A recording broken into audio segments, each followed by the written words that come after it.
বন্ধুরা, তোমাদের কাছে আমার একটা চ্যালেঞ্জ রইলো।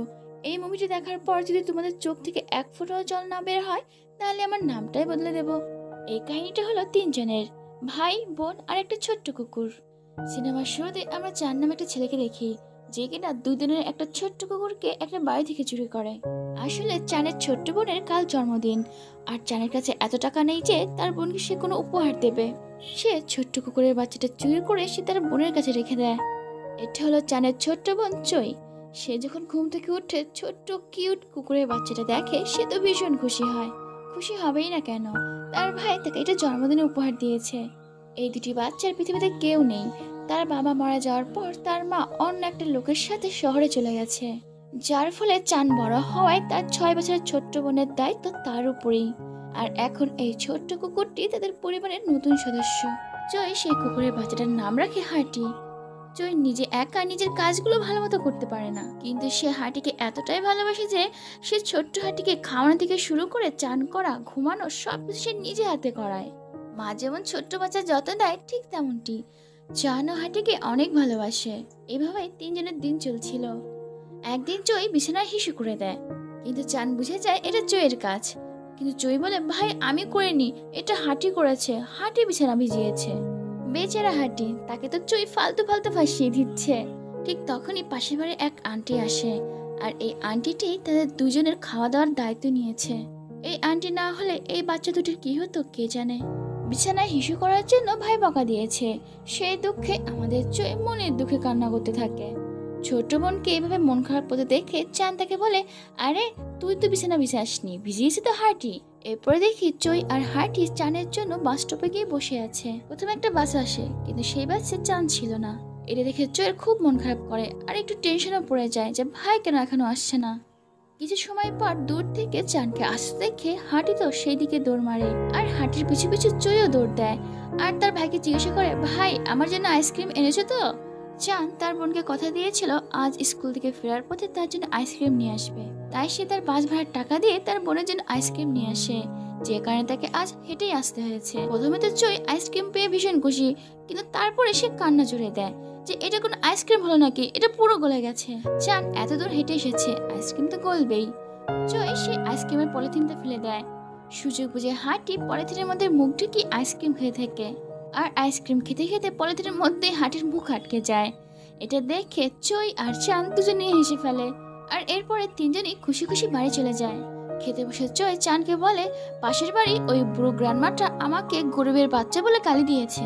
আচ্ছা ভাই, আমরা কি সত্যিই গরিব? চান বলে, কে বলেছে আমরা গরিব? ওই গ্রান্ডমাটাই গরিব, কারণ ওই গ্রান্ডমা তো একা থাকে, আর আমরা তো তিনজনে থাকি, তার মধ্যে তুই তো আমাদের রাজকুমারী। আর এই কথা শুনে চই খিলখিল করে হেসে ওঠে। পরের দিন যে পাশের বাড়ির আন্টি, সে চানকে বলে তার স্বামীর অন্য জায়গায় ট্রান্সফার হয়ে গেছে, তাই তারা সেখানে চলে যাবে, আর তাদের কাছে এত টাকা নেই যে চান আর চইকে তাদের সাথে নেবে। অন্যদিকে ওই আন্টির স্বামী বলে, তোমার মা আর কখনোই ফিরে আসবে না, তাই তোমার মায়ের আশা বাদ দাও, তার চেয়ে বরং তোমরা শহরে গিয়ে অনাথ আশ্রমে থাকো। অনাথ আশ্রমের কথা শুনে চান রেগে সেখান থেকে চলে যায়। আন্টি তার পিছু পিছু আসে, আর চানকে কিছু টাকা আর তার মায়ের ঠিকানা দেয়। প্রতিদিনের মতো বাস স্টপে চই আর হার্টি চানের স্কুল থেকে ফেরার জন্য অপেক্ষা করছিল। দেখতে দেখতে রাত হয়ে যায়, কিন্তু কি জানো, ভাই এখনো বাড়ি ফিরছে না। ছোট্ট চই ভাইয়ের অপেক্ষা করতে করতে সেখানেই ঘুমিয়ে পড়ে, আর হার্টি তাকে পাহারা দেয়। এদিকে দেখে চান সে লাস্ট বাসে ফিরে আসে। ভাইকে দেখে চই কান্না করতে শুরু করে। সে চানকে জিজ্ঞাসা করে, ভাই তোমার কেন এত দেরি হলো?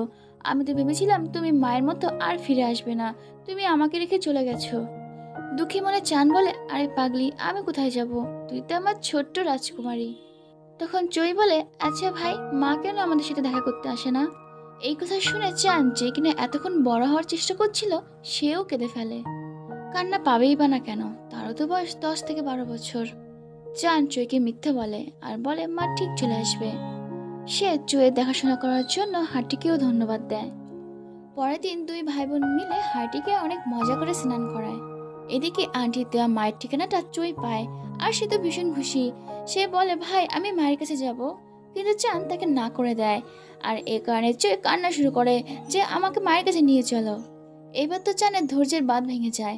সে রেগে গিয়ে বলে, মার যদি ইচ্ছা হতো সে আমাদের সাথে ঠিক দেখা করতে আসতো, ইচ্ছা হয় না বলেই তো সে আমাদের সাথে দেখা করতে আসে না। চান রাগ করে চোয়ের ব্যাগটা ফেলে দিতে যাচ্ছিল, কিন্তু চোয় তার ব্যাগটা ধরে বলে, ভাই এটা মা দিয়েছিল, এটা তো আমার কাছে থাকতে দাও। এটা শুনে চান চুপচাপ সেখান থেকে চলে যায়। রাতে চান বাড়িতে ফিরে এসে দেখে চুই ঘুমিয়ে পড়েছে। সে বাইরে গিয়ে বসে, আর এটা দেখে হাঁটিও তার পাশে এসে বসে।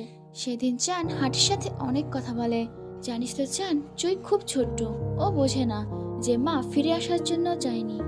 মা যে আর কখনোই ফিরবে না সেটা ওই ছোট্ট পাগলিটাকে আমি কি করে বোঝাবো।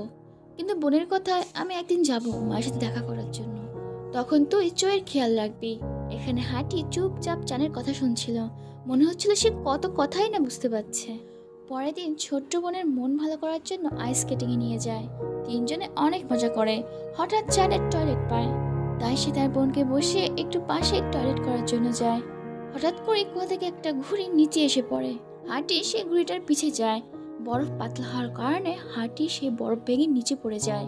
জয় যখন এটা দেখে তখন সে হাঁটিকে বাঁচানোর জন্য সেদিকে যেতে থাকে। জয়ের পায়ের নিচের বরফও পাতলা ছিল, সেটা ফাটতে শুরু করে। দূর থেকে চান যখন এটা দেখতে পায় তখন সে চইকে বলে, একদম নড়বি না, ওখানেই দাঁড়িয়ে থাক। কিন্তু চান সেখানটায় আসার আগে চইয়ের পায়ের নিচের বরফটা ভেঙে যায়, আর সে নিচে গভীরে তোলাতে থাকে। চান পাগলের মতো ছুটে আসে তার বোনকে বাঁচানোর জন্য, কিন্তু আশেপাশের লোক তাকে থামায়, কারণ চান বাঁচাতে গেলে চান নিজেও মারা যাবে। বেচারি চই ওই ঠান্ডা আর গভীর জলে আর বাঁচতে পারে না, সে সেখানেই মারা যায়। পশুরা তো জন্মগতভাবে সাঁতার জানে, তাই কিছুক্ষণ পরে হাঁটি জলের ভিতর থেকে উপরে উঠে আসে। এখানে হাঁটি তো ফিরে এসেছে, কিন্তু বেচারি চই সে আর কখনো ফিরে আসবে না। চান তো সারা রাত দিন তার বোনের জন্য কান্না করে। তার বোনকে ছাড়া এই বাড়ি পুরো মরুভূমি হয়ে গেছে। একদিন হাঁটি চইয়ের বানানো একটা ছবি আলমারির নিচ থেকে বের করার চেষ্টা করছিল। হাঁটিকে ঘেউ ঘেউ করতে দেখে চান্দ ভীষণ রেগে যায়। সে হাঁটিকে ভীষণ মারে আর বাড়ি থেকে বের করে দেয়। কারণ চানের এটা মনে হয় সেদিন যদি হাঁটি সে ঘুড়ির পিছনে না যেত তাহলে তার বোন আজ বাঁচা থাকতো। সে হাঁটির জন্য বোনকে হারিয়েছে, সে তাই এখন হাঁটিকে একদম দেখতে পারে না। এদিকে চান সে সিদ্ধান্ত নেয় সে তার বোনের শেষ ইচ্ছা পূরণ করবে, তার মানে তার মায়ের সাথে দেখা করতে যাবে। সে যখন দেখে হাঁটি তার পিছু করছে তখন সে তাকে পাথর মেরে দূরে তাড়িয়ে দেয়। অবশ্য হাঁটি সে তো এটা বুঝতে পারছে না চাঁদ তার সাথে এমনটা ব্যবহার কেন করছে, আর তার প্রিয় চাই আর কখনোই ফিরে আসবে না। চাঁদ ট্রেনের টিকিট কেটে ট্রেনের কামরায় বসে পড়ে। হাঁটি দূর থেকে সব দেখছিল। ট্রেন যখন চালু হয় তখন হাঁটি যত দূর পারা যায় সে ট্রেনের পিছু করতে থাকে। হাঁটির চোখে বেদনা ভরা চাউনি, সে এখন একা কি করবে। সে ট্রেনের সাথে আর দৌড়ে পেরে ওঠে না, সে এক জায়গায় গিয়ে থেমে যায়। এরপর দেখে চান শহরে গিয়ে তার মায়ের ঠিকানায় যায়, কিন্তু দরজা বন্ধ ছিল।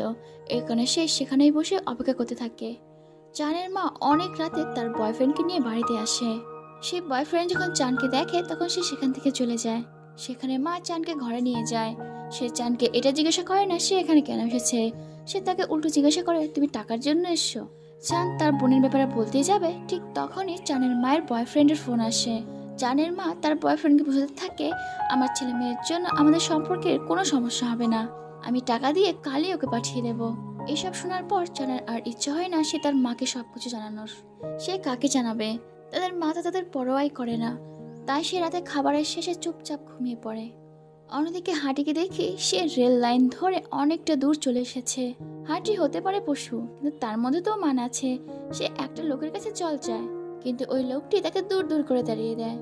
এখন তো তার খুব খিদেও পেয়ে গেছে, কিন্তু সে এখন কোথায় খাবার পাবে। ঠিক তখনই দেখে পাশে এক কাপল খাবার খাচ্ছে। তখন সে কাপলকে খেলা দেখাতে শুরু করে। ওই কাপল খেলা দেখে খুশি হয়ে হাঁটিকে এক টুকরো রুটি দেয়। খাবার খেয়ে সে তার আবারও জার্নি শুরু করে। পরের দিন সকালে চানের মা চানের মাথার কাছে টাকা রেখে বলে, কয়েকদিন পরে আমি আমার বয়ফ্রেন্ডের সাথে আমেরিকায় চলে যাব, তুমি এই টাকা নিয়ে বাড়ি চলে যেও। চান চোখ বুজে সব শুনছিল, কিন্তু সে সাড়া দেয় না। চান এটা বোঝা যাচ্ছে তাদের প্রতি তাদের মায়ের কোনো দয়া মায়া নেই। সে টাকা না নিয়ে সেখান থেকে চলে আসে। অন্যদিকে হাঁটি অনেক দূর পার করে শহরে চলে এসেছে। অন্যদিকে চান যখন বাসে করে ফিরছিল তখন দেখে তারই বয়সী দুটি বাচ্চা কান্না করে সবাইকে বলতে থাকে তারা তাদের মা বাবা খোঁজার জন্য শহরে এসেছে, আর এখন খাওয়ার জন্য তাদের কাছে একটা টাকাও নেই। এটা শুনে যে যা পারে তাদেরকে সবাই টাকা দিচ্ছিল। চানের কাছে তো বেশি টাকা ছিল না, কিন্তু তারপরেও সে টাকা দিয়ে তাদের সাহায্য করে। বাস থেকে নেমে যখন চান দাঁড়িয়েছিল তখন সেই বাসালা দুটো বাচ্চা তার কাছে আসে। তাদের দেখে চান জিজ্ঞাসা করে, তোমার কি সত্যি তোমার মা বাবাকে খোঁজার জন্য শহরে এসেছো? তখন তারা বলে, পৃথিবীতে আমাদের কেউ নেই, আমরা এইভাবে ভিক্ষা করে আমাদের দিন চালাই। লীলা নামা মেয়েটি চানকে দেখে বলে, তোমাকেও দেখে মনে হচ্ছে তোমারও কেউ নেই। তুমি কি আমাদের সাথে যাবে? সেখানে আমাদের মতো অনেক বাচ্চা আছে। চানের যেহেতু কোনো পিছু টান নেই, সে তাই তাদের সাথে চলে যায়। সেখানে গিয়ে চান বাচ্চাদের লিডার পিটারের সাথে দেখা করে। পিটার চানের সাথে খুবই ভালো ব্যবহার করে। রাতে সবাই মিলে একসাথে খাবার খায়। চানের কাছে তার বোনের ব্যাগ ছিল। সেই ব্যাগটা দেখে পিটার বলে, এই ব্যাগটা লকারে রেখে দাও, না হলে কেউ চুরি করে নিয়ে যাবে। অন্যদিকে আমরা হাটিকে দেখি, যে কিনা আবর্জনা থেকে খাবার খুঁজছিল। সে দূর থেকে চানকে দেখতে পায়, আর সে যখন সেখানে যায় তার আগেই সেখান থেকে চান চলে গিয়েছিল। কিন্তু হাটি চোয়ের ব্যাগের ঘ্রাণ বুঝতে পারে, আর সেখানে সে চুপচাপ বসে থাকে। অন্যদিকে চানকে দেখি সে সব বাচ্চাদের সাথে ট্রেনে ভিক্ষা করে, কিন্তু ট্রেনের গার্ড এসে যাওয়ায় তারা সেখান থেকে পালিয়ে যায়। অন্যদিকে দেখি রাস্তার কুকুর তোলার লোকগুলো কুকুর তুলছে, আর তারা হাটিকেও তুলে নেওয়ার চেষ্টা করছে। কিন্তু হাটি সেই লকার থেকে এক পা নড়ছে না, কারণ সেই লকারে যে চোয়ের ব্যাগ আছে। এর মধ্যে সেখানে চান চলে আসে। সে প্রথমে কিছু বলে না, কিন্তু হাটির খারাপ অবস্থা দেখে সে বলে, এটা আমার কুকুর। এতদিন পর চানকে দেখে তো হাটি ভীষণ খুশি। সে নাচতে নাচতে তার পিছু পিছু যায়। অনাথ বাচ্চারা যখন জানতে পারে হাটি অনেক মাইল দূর থেকে এখানে এসেছে, তখন তারা সবাই হাটির বন্ধু হতে চায়। কিন্তু পিটার যখন হাটির সাথে বন্ধুত্ব করতে যায়, তখন হাটি তাকে দেখে ঘেউ ঘেউ করতে শুরু করে। এটা দেখে পিটার রেগে হাটিকে সেখান থেকে তাড়িয়ে দিতে বলে। কিন্তু লীলা নামে সেই মেয়েটি পিটারকে বলে, কাল থেকে হাটিকেও আমরা ভিক্ষা করার জন্য নিয়ে যাব। পরের দিন ভিক্ষা করার পর বাসে করে যখন আসছিল, তখন হাটি ছোট্ট একটা মেয়েকে দেখে, যার পিঠে চইয়ের মধ্যে একটা গোলাপি রঙের ব্যাগ ছিল। হাটি তো ভাবে ওটা চই, তাই সে সেই মেয়েটাকে দেখে ঘেউ ঘেউ করতে থাকে। কিন্তু অবুঝ হাটিকে কে বোঝাবে যে চই আর কখনোই ফিরে আসবে না। আজ ভিক্ষায় কম টাকা পেয়েছে, তাই সন্ধ্যার সময় পিটার সব বাচ্চাদের উপরে খুবই রেগে যায়। পিটার লিনাকে লাথি মেরে ফেলে দেয়, আর যখন চান তার প্রতিবাদ করতে যায়, তখন পিটার চানকেও মারতে শুরু করে। আর চানকে মারা দেখে তো হাটি পিটারের উপরে ঘেউ ঘেউ করতে শুরু করে। হাটির ঘেউ ঘেউ দেখে এবার পিটার খুবই রেগে যায়। সে বাচ্চাগুলোকে তাড়িয়ে দিয়ে হাটিকে খুবই মারে, আর তার হিংস্র কুকুর দিয়ে কামড়ও বসায়। আর যখন বেচারা হাটির অবস্থা খুবই খারাপ হয়ে যায়, তখন তাকে আবর্জনার মধ্যে ফেলে দিয়ে আসে। অন্যদিকে চান সে তো এ বিষয়ে কিছুই জানে না। এদিকে হাটির মরমর অবস্থায় তার চোখের সামনে শুধু চোয়ের ছবিই ভাসে। অনেক পরে যখন চান জানতে পারে হাটির এই অবস্থা, তখন সে হাটিকে খুঁজতে বেরোয়। সে অনেক খোঁজার পরও সে হাটিকে পায় না। সে রেগে গিয়ে পিটারের সেই কুকুরকে খাঁচার বাইরে থেকে মারতে শুরু করে। কিন্তু তখনই সেখানে পিটার চলে আসে, আর তার কুকুরকে মারতে দেখে তো পিটার খুবই রেগে যায়, আর চানকে ধরেই মারতে শুরু করে। এদিকে নীলা নামে সেই মেয়েটি বুঝতে পারে চাঁদের অবস্থা এখন খুবই খারাপ হবে, তাই সে সাথে সাথে পুলিশকে খবর দেয়। এদিকে পিটার আর তার দলবলের লোক চাঁদকে জোর করে সেই হিংস্র কুকুরের খাঁচার মধ্যে ঢোকাচ্ছিল। কিন্তু তখন সেখানে পুলিশ চলে আসে, আর পুলিশকে দেখে পিটার সহ তার দলবলের লোক সেখান থেকে পালিয়ে যায়। এরপরে চাঁদ যখন তার বোনের ব্যাগ নিতে লকারে যায়, তখন দেখে সেখানে তার জন্য তো পিটার অপেক্ষা করছে। পিটার তো তার হিংস্র কুকুরকে চ্যানের উপরে ছেড়ে দেয়, কিন্তু কোথা থেকে যেন হাঁটি চলে আসে, আর চ্যান আর সেই হিংস্র কুকুরের মধ্যে হাঁটি দাঁড়িয়ে পড়ে। চ্যান খুব ভালো করে জানে ওই কুকুরটা কতটা ভয়ানক, তাই সে হার্টিকে সেখান থেকে পালাতে বলে, আর তারা দুজনেই সেখান থেকে পালাতে থাকে। পিটার আর তার হিংস্র কুকুরটা তখনও তাদের পিছু করছিল, কিন্তু হঠাৎ করে একটা গাড়ির ধাক্কাতে পিটারের সেই হিংস্র কুকুরটা মারা যায়। এটা দেখে তো পিটার, চ্যান আর তার কুকুরের উপরে ভীষণ রেগে যায় যে ওদের জন্যই ওর প্রিয় কুকুরটা মারা গেল। এদিকে দেখি হাঁটি যখনই চাঁদের কাছে আসছিল, চাঁদ তো রেগে তাকে তাড়িয়ে দিচ্ছিল। হাঁটিকে তাড়াতে গিয়ে তার পায়ের জুতো খুলে যায়, আর এটা দেখে হাঁটি তখনই সেই জুতোটা চাঁদের কাছে নিয়ে আসে। তার এই কাজ দেখে চানের মনে হাঁটির জন্য যত রাগ ছিল সব ভুলে যায়। চান এটা বুঝে যায় যে হাঁটির মতো এমন নরম আর অবুঝ প্রাণী কি করে একটা শিশুর মৃত্যুর কারণ হবে। আর এরপরে তারা দুজন খুব ভালো একটা সময় কাটায়। দেখে মনে হচ্ছিল দুই বেস্ট ফ্রেন্ডের সাথে অনেক দিন পরে দেখা হলো। অন্যদিকে চানের মাকে দেখি, যে কিনা আমেরিকা যাওয়ার জন্য ভিসা ইন্টারভিউ দিতে গেছে। সেখানে ফ্যামিলি ভেরিফিকেশনে চইকে মৃত দেখানো হয়েছে। এটা দেখে চানের মা বলে, আপনারা কোথাও ভুল করছেন, আমার মেয়ে তো বেঁচে আছে। কিন্তু অফিসার তাকে বলে, আমাদের কোনো ভুল হয়নি, আমরা ঠিকই বসিয়েছি। আর এটা দেখে তো চানের মা খুবই কান্না করে। আসলে মা যত স্বার্থপরই হোক না কেন, সে তো মা। অন্যদিকে দেখে চান সে একটা টার্নালে তার বোনের ব্যাগকে জড়িয়ে শুয়ে আছে, আর তার খুব শীতে করছে, কারণ তার শরীর ভালো নয়। এটা দেখে হাঁটি কোথা থেকে একটা খবরের কাগজ এনে চাঁদের গায়ে দিয়ে দেয়। এমনকি সকালে চানের জন্য একটা খাবারও চুরি করে নিয়ে আসে। তারা দুজন যখন বাড়িতে ফিরে যাচ্ছিল, তখন চাঁদ দেখে যে হাঁটি বারবার চোখ চুলকাচ্ছে। এটি দেখে চাঁদ তাকে সাথে সাথে ডক্টরের কাছে নিয়ে যায়। ডক্টর তাকে জানায় হাঁটির চোখে এমন একটা অসুখ হয়েছে যার ফলে হাঁটি আর ভালো করে দেখতে পাবে না। আর এই অসুখটা হওয়ার কারণ হাঁটি অনেক দিন না ঘুমিয়েছিল আর তার শরীরের উপর দিয়ে অনেক ধকল গেছে। পরে চাঁদ হাঁটিকে বলে, তুই এখানে বস, আমি তোর জন্য খাবার নিয়ে আসি। কিন্তু যেই চাঁদ হাঁটতে শুরু করে অমনিও হাঁটিও তার পিছু করে। চাঁদ এখানে বুঝতে পারে যে হাঁটি কেন তাকে এক নজর ছাড়ছে না। আসলে এই অবুঝ প্রাণীর মনে ঢুকে গেছে যে চাঁদ হয়তো তাকে ছেড়ে চলে যাবে। এই কারণে চাঁদ কান্না করে তাকে জড়িয়ে ধরে বলে, হাঁটি আর ভয় পাস না, আমি তোকে ছেড়ে কোথাও যাব না। সেদিন রাত্রে হাঁটি আর চাঁদ আবার সেই ট্রানালে শয়। পিটারের কিছু গুন্ডা তাদেরকে দেখে পিটারকে খবর দেয়, কিন্তু পিটার আসার আগেই সেখানে পুলিশ চলে আসে আর একটা অসুস্থ বাচ্চাকে তারা ধরে নিয়ে যায়। দূর থেকে পিটার সবকিছু দেখছিল। আর হাঁটি যখন পিটারকে দেখে সে তো জোরে জোরে ঘেউ ঘেউ করতে থাকে। এরপরে দেখি চাঁদকে যে রুমে রাখা হয়েছে হাঁটি তার বাইরে দাঁড়িয়ে পাহারা দিচ্ছে। কিন্তু হঠাৎ করে হাঁটি জোরে জোরে ঘেউ ঘেউ করতে শুরু করে আর দরজা ধাক্কাতে থাকে। পুলিশ তো বুঝতে পারছে না যে কুকুরটার আবার কি হলো। পুলিশ যখন দরজা খুলে দেখে রুমে চাঁদ নেই। আসলে পিটার চাঁদকে তুলে নিয়ে গেছে। এদিকে হাঁটি পিটারের গাড়ির শব্দ শুনে তার পিছু করতে থাকে। যদিও হাঁটি চোখে ভালো দেখতে পাচ্ছিল না, কিন্তু তারপর সে পুরো দম লাগিয়ে দেয় সে গাড়ির পিছু করতে। পিটার একটা খালি ট্যাঙ্কের মধ্যে চাঁদকে রাখে আর তার মধ্যে জলের পাইপ ঢুকিয়ে দেয়। কিন্তু জলের ট্যাঙ্ক ভরার আগে সেখানে হাঁটি চলে আসে আর সে পিটারকে ধাক্কা দিয়ে সে জলের পাইপটা বের করে দেয়। এটি দেখে তো পিটার রেগে হাঁটিকে খুবই মারতে থাকে, কিন্তু এর মধ্যে চাঁদের জ্ঞান ফিরে আসে আর সে পিটারকে মেরে অজ্ঞান করে দেয় আর হাঁটিকে নিয়ে ডক্টরের কাছে যায়। ডক্টর হাঁটিকে দেখে বলে, হাঁটি আর বেশি দিন বাঁচবে না, তার বেশি দিন বাঁচা অসম্ভব। এটা শুনে তো চাঁদ পুরো পাগলের মতো হয়ে যায়। সে বলতে থাকে, ওর কিচ্ছু হবে না, আমরা দুজনেই এই স্বার্থপর শহর থেকে আজই চলে যাব। এদিকে দেখে চাঁদের মা সে পুলিশের কাছে খবর নিয়ে চাঁদের কাছে আসে আর চাঁদের কাছে ক্ষমা চায়।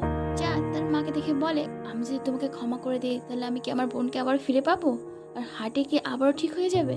তুমি তো এটা অবধি ভাবোনি যে দুটো ছোট ছোট ছেলে মেয়ে কি করে থাকবে, তাই আমি তোমাকে কোনোদিন ক্ষমা করতে পারবো না। এরপরে দেখি পুলিশ হাঁটি আর চাঁদকে তার গ্রামের বাড়ি দিয়ে আসে। তারা দুজনেই তাদের পুরোনো গ্রামের খাটে একে অপরকে জড়িয়ে ধরে শুয়ে থাকে। পরের দিন চাঁদ দেখে হাঁটি বিছানায় নেই, সে গেটের কাছে পড়ে আছে। সে হাঁটিকে বলে, হাঁটি যাবি সেখানে যেখানে তুই আর বোন আমার জন্য অপেক্ষা করতি? আর এটা বলে চাঁদ হাঁটিকে সেই জায়গায় নিয়ে যায় যেখানে কিনা তার জন্য তারা দুজন অপেক্ষা করত। চাঁদ তার কোলে হাঁটির মাথাখানা রাখে। সে হাঁটিকে বলতে থাকে, তুই হয়তো বা বুঝবি না, কিন্তু জানিস তো তোকে আমি ছোটবেলায় তোর মায়ের কাছ থেকে চুরি করে এনেছিলাম চৈকে জন্মদিনে উপহার দেবো বলে। ছোটবেলায় তোর মাকে ছেড়ে তোর কত কষ্টই না হয়েছে, আর জয়ের মৃত্যুর জন্য তোকেই দায়ী করলাম, কিন্তু তোর তো কোনো দোষই ছিল না। দেখ, আমাদের মা আমাদেরকে ছেড়ে চলে গেছে, কিন্তু তুই আমাদের ছেড়ে কোথাও যাসনি। এখন তো তুই ছাড়া আমার কেউই নেই, প্লিজ আমাকে ছেড়ে তুই চলে যাস না। কিন্তু তখনই হাঁটি তার শেষ নিঃশ্বাস ত্যাগ করে আর জয়ের কাছে চলে যায়। এখানে চান হাঁটির জন্য কত কান্না করে, সে যেন আবার জয়কে হারালো। এই অবস্থ প্রাণীটি নিঃস্বার্থভাবে তাদের কতটা ভালোবেসেছে, যেই ভালোবাসা তাদের মাও তাদের দিতে পারেনি। এই ঘটনার কিছুদিন পর দেখি চানের মা বাড়ি ফিরে এসেছে। এদিকে চান যখন একা বসে ছিল তার হাতে জয়ের বানানো সেই ড্রয়িং পেজটা পড়ে। জয়ের সেই ছবিতে হাঁটি, চান, তার মা আর জয় ছিল। আসলে জয়ের স্বপ্ন এটাই ছিল যে তারা সবাই মিলে একসাথে থাকবে, কিন্তু জয়ের সেই স্বপ্ন তার বেঁচে থাকতে আর পূরণ হলো না। শেষের দেশে দেখি চান সেই বাস স্টপে বসে থাকে আর তার কল্পনায় হাঁটি আর জয় আসে আর তারা আবারও আগের মতো হ্যাপি থাকতে শুরু করে। আর এখানে এই অসম্ভব সুন্দর ইমোশনাল সিনেমাটা শেষ হয়ে যায়। প্রিয় বন্ধুরা, এই মুভির কাহিনী তোমাদের কেমন লাগলো সেটা অবশ্যই কমেন্ট করে জানিও আর একটা লাইক করতে ভুলো না।